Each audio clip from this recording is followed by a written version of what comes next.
The Sunset District is one of the most misunderstood neighborhoods in San Francisco. If you've only seen Carl the Fog Instagram photos, you probably have the wrong idea. In this video, I'm taking you on a full neighborhood tour so you can actually really get a look at what it's like to live here in the Sunset District.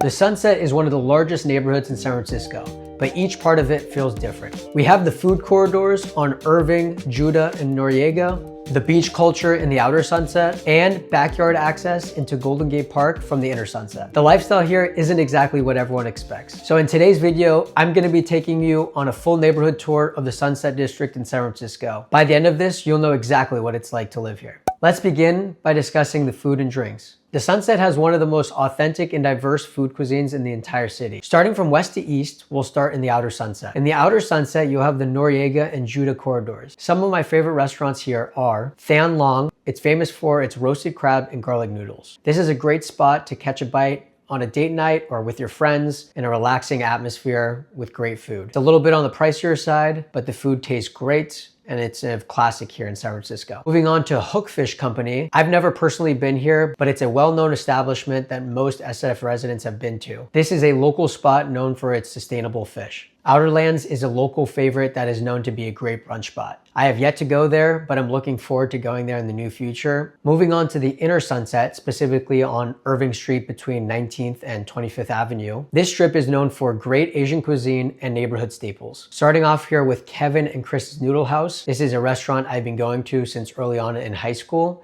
It's a great spot to sit down, relax, and enjoy a great bowl of pho. Moving over about a block away, we have a newer restaurant called Gao's Viet Kitchen, which features a little bit more of an elevated atmosphere inside. Close by, we have a great dumpling spot where you can visibly see the employees making your dumplings so you know that they are fresh. They also have a great soup that pairs well with the dumplings here. Closer to Sunset Super or the 25th and Irving Market, we have a great dining or takeout option with your classic meats like duck, barbecue pork, pork belly, etc. My favorite thing to get here is a meat over rice dish. Lastly, closer to 19th, we have King of Noodles, which is an excellent choice for dumplings and soups. Moving on to drink options nearby, we have Tea Pumps, which is one of my favorite boba or bubble tea spots in the entire city. Tea Pumps is widely popular and is known for their boba and their mixture of flavors. So you can choose up to 3 flavors from a wide variety of options. On 19th and Irving, we have the Starbucks, which is a staple here, and it's what I consider the beginning of the corridor from 19th to 25th.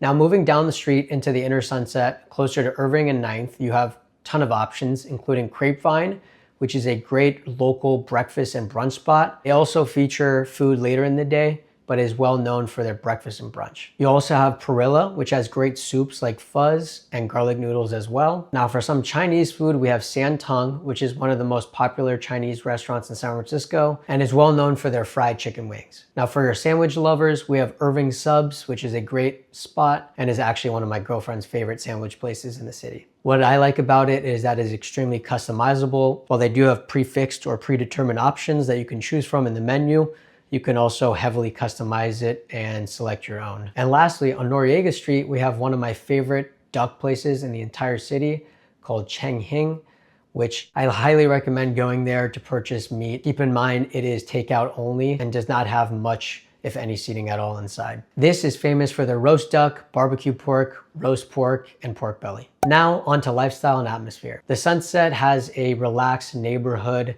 family-oriented vibe. It's known to have families, surfers, runners, dog walkers, and students. I would say this area is quite more residential and quieter than many areas in San Francisco. It features wide streets, which makes parking easier than most places in the city. It also features a strong local community. It's where a lot of people stay for a very long time. I would describe the outer Sunset as where the beach meets the suburb, but it's still very much in San Francisco. The inner Sunset is a bit more busier, crowded, and denser, while the outer Sunset feels a lot more relaxed and is closer to the beach. Moving on now to parks, recreation, and green space. The Sunset District is just south of Golden Gate Park, which is our largest park in the city and features tons of green space. There is a ton to talk about when it comes to Golden Gate Park. Some of the most notable things here include the De Young Museum, the Botanical Tea Garden, California Academy of Sciences, the Conservatory of Flowers, Stowe Lake and Strawberry Hill, Hippie Hill, Kezar Pavilion and Kezar Stadium, the Carousel, and JFK Promenade. I am planning on posting an entire video of the park in and of itself, so stay tuned for that. In the area, we also have Carl Larson Park, which is my favorite spot in the entire city for pickleball and is near the Sava Pool. It features 8 dedicated courts that are first come, first serve, and it has a wonderful organization system where you put your paddles in from outside of the fence, and when it's your turn, you walk in and play. It has 4 courts on the lower side and 4 courts on the higher side. The lower side is for beginners and intermediate players, where the higher side is for the more advanced players.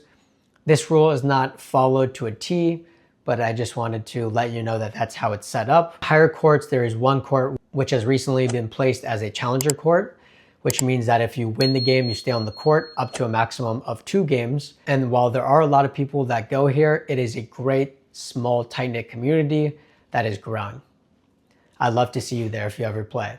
Pro tip here, and don't tell anyone I told you this, but I tend to play on the lower courts, even though I am usually good enough to play on the upper courts. The reason for that is because the upper court has the challenger court.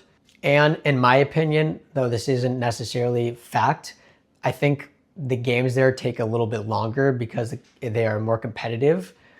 The lower courts tend to be faster, meaning that even if there's a group or 2 ahead of you on the lower courts, I tend to go there, especially when times are busy, because it tends to cycle and move much faster. Also, for parks and recreation, we have the polo fields, which features a large grass area in the center, which is typically used for soccer, surrounded by a circular track and field place where a lot of people go to do their walking or running. Finally, we have Beach LA, which is ocean facing and features the Beach LA soccer fields, which are great newer artificial or turf fields. In the outer Sunset, we have Ocean Beach, which is a great place to take a long stroll, to go surfing, to take your dogs, or to have bonfires in the designated areas. There's also Stern Grove, which has forested trails and summer concerts. On 16th Avenue, we have the Tilted Steps, which is a great place to visit the beautiful artwork on the steps, to go for the sunset,